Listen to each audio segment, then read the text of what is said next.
السلام علیکم ورحمۃ اللہ وبرکاتہ۔ الحمد للہ ثم الحمد للہ، ہمارا 21 پارے کا یہ تھرڈ لیکچر ہے، اور اس میں انشاءاللہ اب ہم سورہ لقمان سننے جا رہے ہیں، اور جس میں بہت ہی خوبصورت نصیحتیں ہیں حضرت لقمان کی اپنے بیٹے کے لیے، اور جس میں ہمارے لیے بھی بہت سارے لیسنس ہیں اور بہت سی جاننے کی چیزیں ہیں، اور وہ انشاءاللہ اللہ تعالی ہمیں ان کی حکمتوں کو جاننے اور سمجھنے اور اپنی زندگی کو بہتر بنانے کی توفیق عطا فرمائے۔ اور لیکچر نمبر 86 شروع کر رہے ہیں۔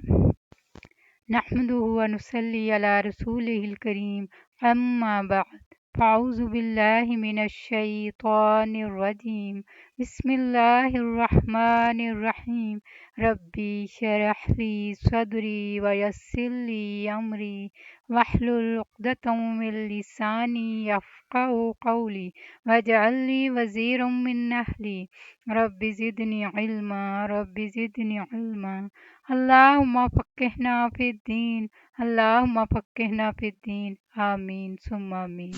سورۃ لقمان۔ بسم اللہ الرحمن الرحیم، الف لام میم، تلک آیات الکتاب الحکیم، ہدی ورحمۃ للمحسنین الذین یقیمون الصلاة ویؤتون الزکاة وهم بالآخرة هم یوقنون۔ شروع کرتی ہوں اللہ کے نام سے جو بے انتہا مہربان نہایت رحم فرمانے والا ہے۔ الف لام میم، یہ حکمت والی کتاب کی آیات ہیں جو نیکوکار لوگوں کے لیے، محسنین کے لیے ہدایت اور رحمت ہیں۔ کون ہے یہ محسن؟ الذین یقیمون الصلاۃ، یہ وہ ہیں جو نماز قائم کرتے ہیں، ویؤتون الزکاۃ، جو زکوٰۃ ادا کرتے ہیں، وہم بالآخرۃ ہم یوقنون، اور آخرت پر وہ یقین رکھتے ہیں۔ تو محسن وہ ہے جو اللہ کے عائد کردہ فرائض کی پابندی کرے، جس کا ایمان بھی درست ہو اور عمل بھی درست ہو۔ اولئک علی ھدی من ربہم واولئک ھم المفلحون، یہی لوگ اپنے رب کی طرف سے سیدھی راہ پر ہیں اور یہی لوگ فلاح پانے والے ہیں۔ سورۃ البقرہ میں یہی صفات بتائی گئی متقین کی، اور یہاں بتائی جا رہی ہیں محسنین کی۔ ان سب چیزوں کے ہوتے ہوئے، ان ہدایات کے ہوتے ہوئے لوگوں کا طرز عمل کیا ہے؟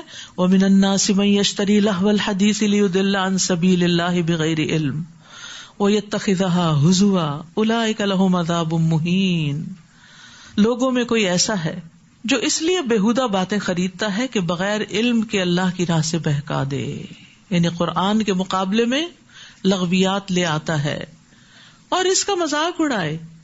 یعنی جو لوگ اور طرح کی کتابیں پڑھتے رہتے ہیں جو اللہ اور اس کے رسول اور دین اور ایمان سے بالکل کوئی تعلق نہیں رکھتی، تو پھر عموماً انسان کے اندر ایک ایسا رویہ ڈیولپ ہو جاتا ہے کہ انسان دین کا، قرآن کا، اس علم کا مذاق اڑانے لگتا ہے۔ ایسے ہی لوگوں کے لیے رسوا کن عذاب ہے۔ تو لغویات جو ہیں وہ انسان کو غافل کر دیتی ہیں، اور لہو الحدیث جو ہے وہ ایسی بات، ایسا علم یا ایسی چیز ہے جن کے ساتھ اپنا وقت انسان گزارتا ہے، وہ انسان کو اپنے اندر مشغول کر لیتی ہیں اور ان سے وہ لذت بھی حاصل کرتا ہے، یعنی اس کو ایک ایڈکشن ہو جاتی ہے۔ چاہے وہ کتابیں ہوں، کوئی سیریز ہوں، چاہے وہ گیت گانا ہو، یا وہ ایسی چیزیں جس کی طرف انسان کی حیوانی طبیعت مائل ہوتی ہو، یعنی جو اس کی خواہش نفس کو ہوا دینے والی ہوں، جو بے فائدہ ہوں، جن سے انسان نان سیریس ہو، جن سے انسان اللہ کے راستے سے بھٹکتا ہو یا بھٹکاتا ہو۔ تو قتادہ اس آیت کی تفسیر میں کہتے ہیں ممکن ہے اس نے مال کے ساتھ نہ خریدا ہو بلکہ اسے اچھا جانا ہو، تو یہ بھی اس کا خریدنا ہے۔ ابن کثیر کہتے ہیں کہ آدمی کی ضلالت و گمراہی کے لیے یہی کافی ہے کہ وہ سچی اور حق باتوں کی بجائے جھوٹی حکایتوں اور نقصان دہ کو فائدہ مند چیز پر ترجیح دے۔ تو اس سے یہ پتہ چلتا ہے کہ کوئی بھی چیز جو انسان کو غافل کرنے والی ہو، انسان کو اپنے اندر اتنی مشغول کر لے، انسان اس کو پا کر اتنا انجوائے کرے کہ وہ اپنے دین، ایمان، آخرت ہر چیز کو بھول جائے تو وہ چیز اس کے لیے ناپسندیدہ ہے. اور بعض علماء نے لہو الحدیث کا معنی گانا کیا ہے، یعنی گانا بجانا. عبداللہ بن دینار کہتے ہیں کہ میں عبداللہ بن عمر کے ساتھ گیا، وہ ایک چھوٹی سی لڑکی کے پاس سے گزرے جو گا رہی تھی. اس پر ابن عمر نے کہا شیطان اگر کسی کو چھوڑتا تو اسی کو چھوڑ دیتا. پھر اسی طرح ابن مسعود سے اس آیت کے بارے میں پوچھا گیا تو انہوں نے کہا اللہ کی قسم وہ ذات جس کے علاوہ کوئی الہ نہیں، اس لہو الحدیث سے مراد گانا ہے. آپ قسم اٹھا کر اس بات کو 3 دفعہ دہراتے تھے. ابراہیم نخی کہتے ہیں کہ گیت دل میں نفاق کو اگاتا ہے، منافقت پیدا ہوتی ہے اور پھر یہ قرآن سے بھی غافل کر دیتا ہے. وَإِذَا تُتْلَى عَلَيْهِ آيَاتُنَا وَلَّى مُسْتَكْبِرًا. اب وہ ایسا مزاج بن جاتا ہے کہ ایسے لوگوں کو جب قرآن کی آیات پڑھ کے سنائی جاتی ہیں تو وہ تکبر سے یوں منہ پھیر لیتا ہے جیسے اس نے کچھ سنا ہی نہ ہو، گویا اس کے کانوں میں بوجھ ہے. آپ اسے دردناک عذاب کی خوشخبری دے دیجئے. البتہ جو لوگ ایمان لائے اور نیک عمل کیے ان کے لیے نعمتوں والے باغ ہیں جن میں وہ ہمیشہ رہیں گے. یہ اللہ کا سچا وعدہ ہے اور وہ ہر چیز پر غالب ہے اور حکمت والا ہے. اس نے آسمانوں کو بغیر ستونوں کے پیدا کیا جیسا کہ تم انہیں دیکھتے ہو کہ کوئی ستون نظر نہیں آتے لیکن چھت نظر آتی ہے. اور زمین میں پہاڑ رکھ دیے تاکہ وہ تمہیں لے کر ہچکولے نہ کھائے، اور اس میں ہر طرح کے جاندار پھیلا دیے. نیز ہم نے آسمان سے پانی برسایا جس سے ہم نے زمین میں ہر قسم کی عمدہ اجناس اگا دیں. یہ تو ہے اللہ کی مخلوق. اب مجھے دکھاؤ کہ اللہ کے سوا دوسرے معبودوں نے کیا کچھ پیدا کیا ہے، بلکہ یہ ظالم سری گمراہی میں پڑے ہوئے ہیں. وَلَقَدْ آتَيْنَا لُقْمَانَ الْحِكْمَةَ، اور ہم نے لقمان کو حکمت عطا کی تھی. حکمت وَمَن يُؤْتَ الْحِكْمَةَ فَقَدْ أُوتِيَ خَيْرًا كَثِيرًا، اور جس کو حکمت مل گئی اس سے بہت بڑی نیکی مل گئی، بہت بڑی خیر مل گئی، نیکیاں کمانے کا موقع مل گیا. لقمان نبی نہیں تھے لیکن ایک بہت سمجھدار انسان تھے، اور ان کی باتوں سے جو آگے اللہ تعالیٰ نے قرآن مجید میں بیان کر دی ہیں بہت خوبصورت انداز میں، اس سے اندازہ ہوتا ہے کہ وہ کتنے سمجھدار تھے. ان کی سمجھداری کی سب سے پہلی دلیل کیا تھی؟ سب سے پہلی حکمت کیا؟ کہ انشکر للہ ومن یشکر فانما یشکر لنفسہ، کہ اللہ کا شکر ادا کرو. لقمان کو جو حکمت عطا کی گئی تھی اس میں سے سب سے پہلی چیز جو انہیں دی گئی تھی وہ کیا تھی؟ شکر کی توفیق، شکر ادا کرنا. جو کوئی شکر ادا کرتا ہے وہ اپنے ہی فائدے کے لیے کرتا ہے، اور جو ناشکری کرے اللہ یقیناً اس کے شکر سے بے نیاز ہے اور خود اپنی ذات میں قابل تعریف ہے. وَإِذْ قَالَ لُقْمَانُ لِابْنِهِ، یہ آیات جو ہیں یہ پیرنٹنگ سے تعلق رکھتی ہیں اور بہت ہی زبردست ٹپس ہیں ان میں بچوں کی تربیت کے حوالے سے. اور یاد کرو جب لقمان اپنے بیٹے کو نصیحت کر رہا تھا، یا بنیا، کتنے پیار سے بلاتا ہے، یا بنیا، اے میرے چھوٹے سے بچے، پیارے سے بچے، لا تشرک باللہ، اللہ کے ساتھ کسی کو شریک نہ بنانا، ان الشرک لظلم عظیم، کیونکہ شرک بہت بڑا ظلم ہے. یاد رکھیے سب سے پہلی چیز جسے مضبوط کرنے کی ضرورت ہے وہ ہے درست عقیدہ. بچوں کے اندر صحیح ایمان پیدا کریں، باقی کام بہت آسان ہو جائیں گے. ہم کیا کرتے ہیں؟ ان کو نصیحتیں کرتے رہتے رات چلتے، جھوٹ نہ بولو، یہ نہ کرو، وہ نہ کرو، ایسا کر لو، ویسا نہ کرو. نہیں، یہ ساری چیزیں جو آپ ان کو سکھا رہے ہیں اس کی بنیاد کیا ہے؟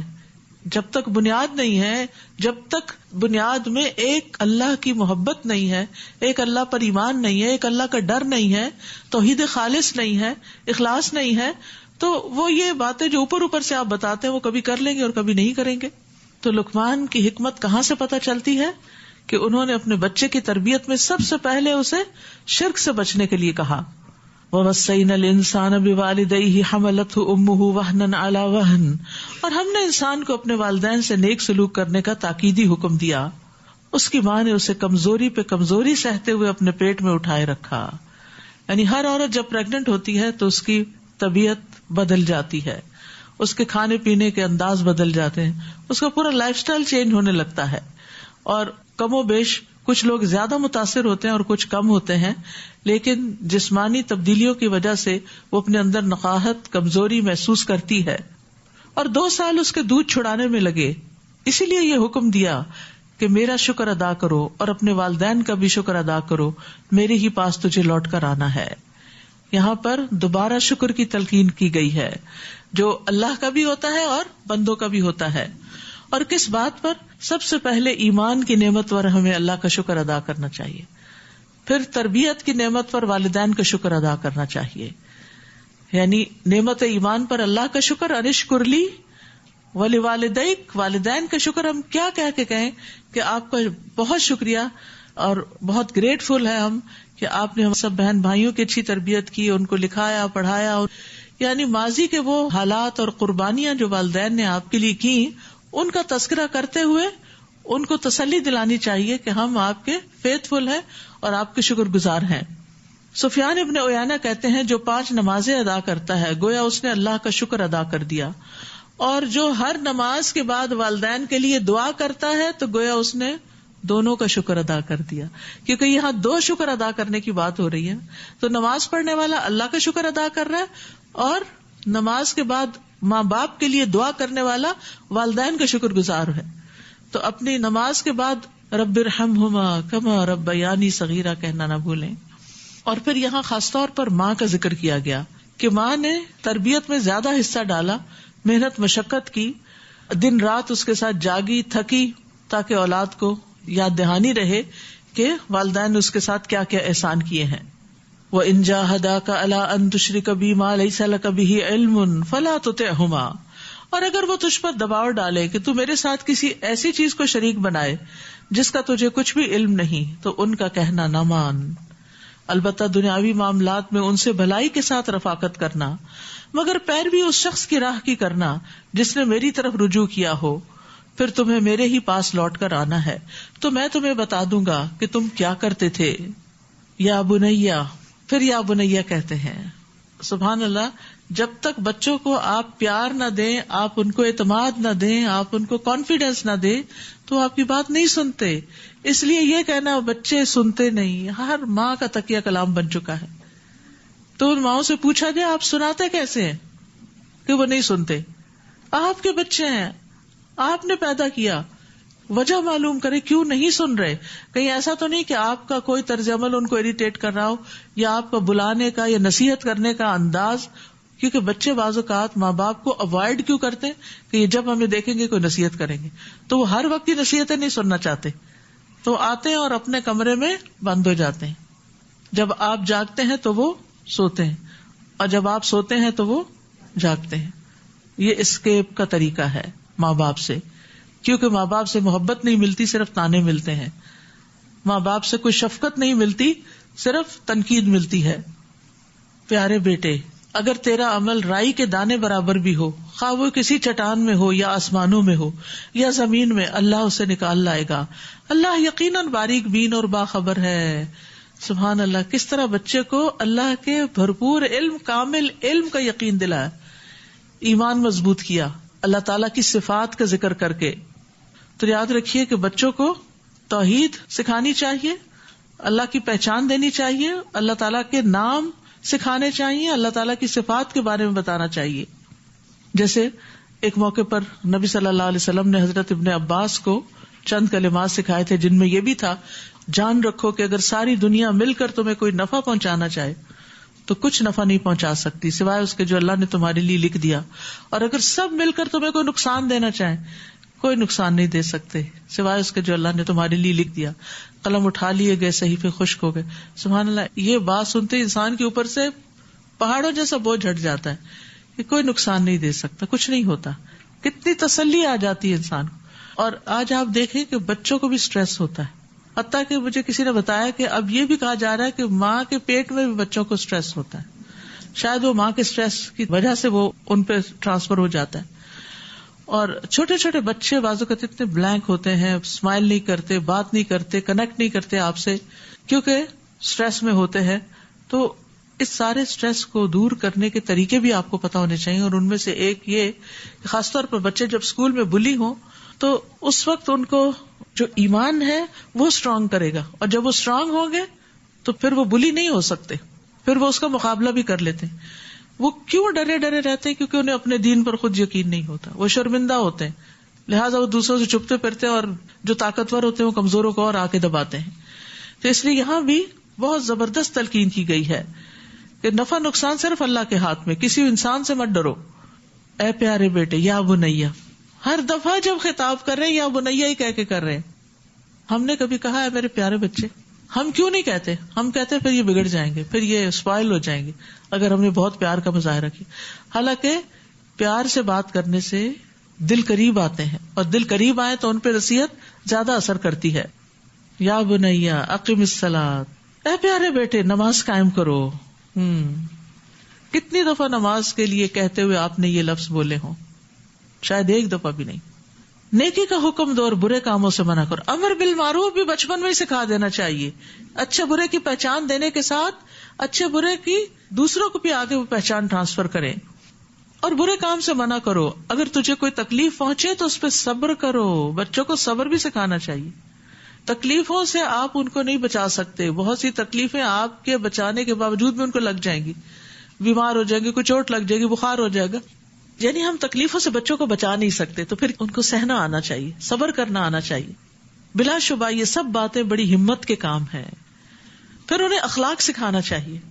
ولا تصعر خدک للناس، اور از راہ تکبر لوگوں سے اپنا گال نہ پھلانا، منہ موڑ کے بات نہیں کرنا، نہ ہی زمین میں اکڑ کے چلنا، کیونکہ اللہ کسی خود پسند اور فخر کرنے والے کو پسند نہیں کرتا. رسول اللہ صلی اللہ علیہ وسلم نے بھی اس اخلاق کی تعلیم دی ہے.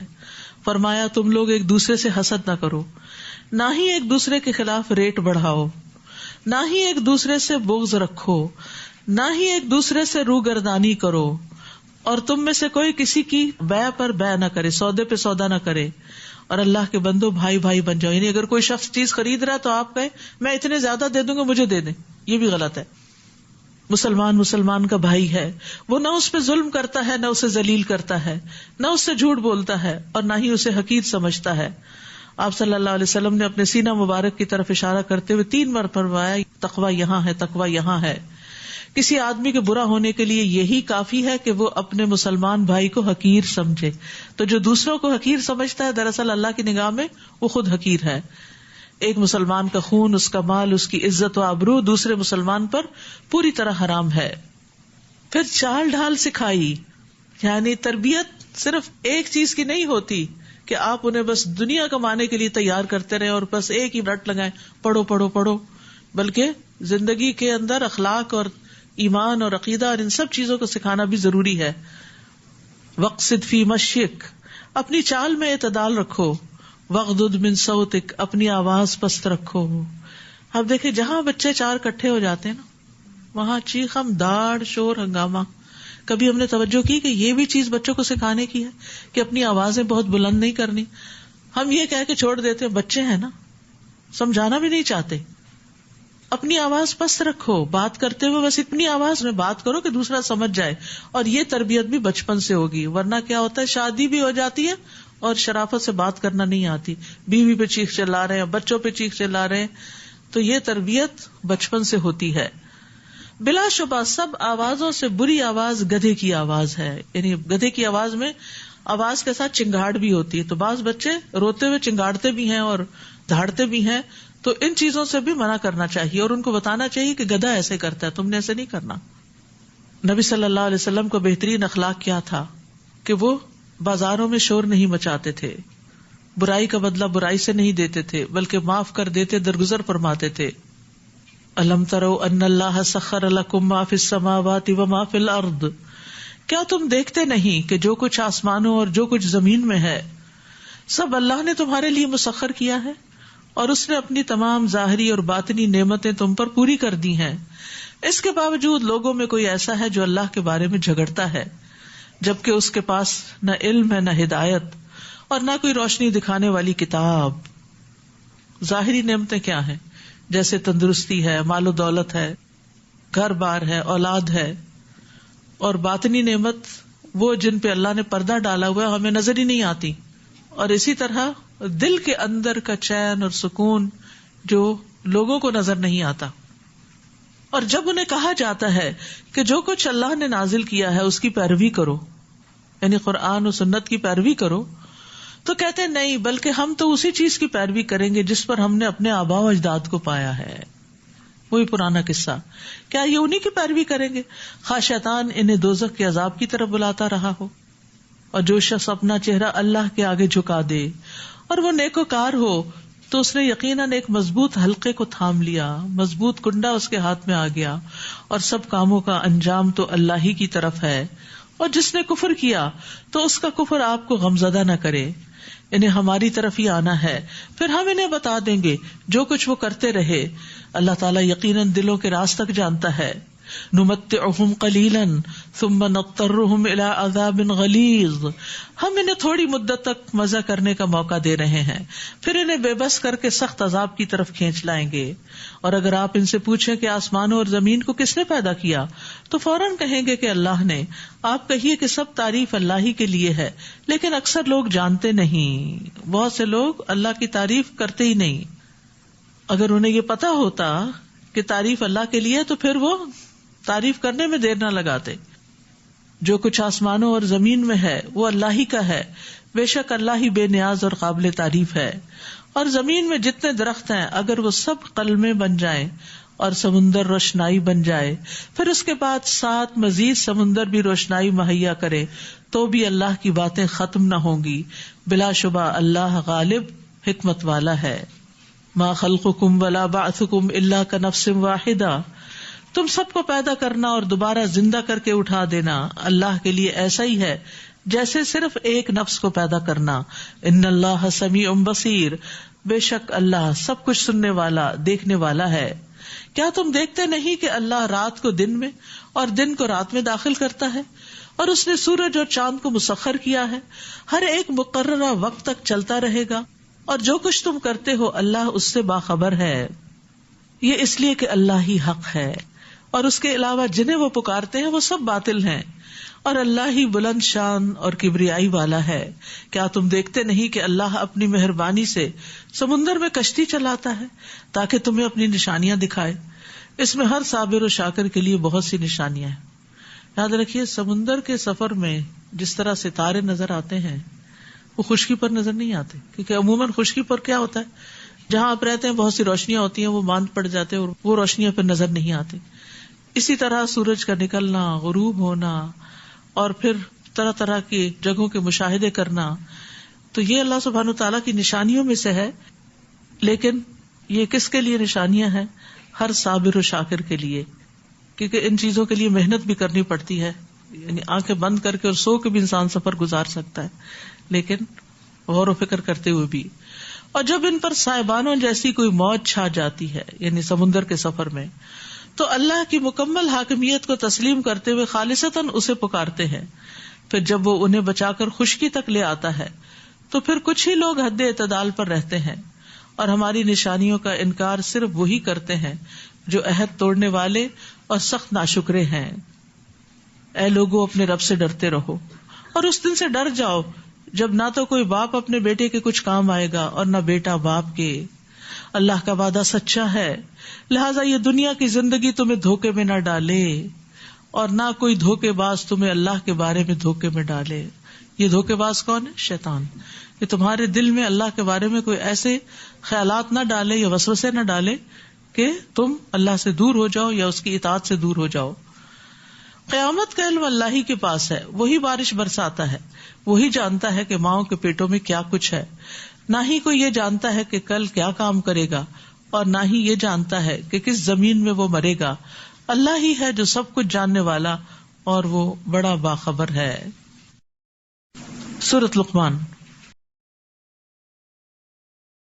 السلام علیکم ورحمۃ اللہ وبرکاتہ. الحمد للہ ثم الحمد للہ. ہماری سورہ لقمان کمپلیٹ ہو گئی ہے، اور اس میں ہم نے شروع میں وہی چیزیں پڑھی ہیں، وہی فرائض پڑھے ہیں، وہی اللہ کے حقوق پڑھے ہیں جو کہ ہم نے سورہ بقرہ کے شروع میں پڑھے ہیں. اور اس میں نماز اور زکوٰۃ کا ہمیں پھر سے ایک ریویو ہوا ہے. اور اس کے بعد ہمیں لہو الحدیث کا پتہ چلا ہے. اور لہو اور لغو یہ دو لفظ قرآن پاک میں بار بار استعمال ہوئے ہیں، اور اکثر لوگ کہہ دیتے ہیں کہ یہ چیز کہاں منع ہے.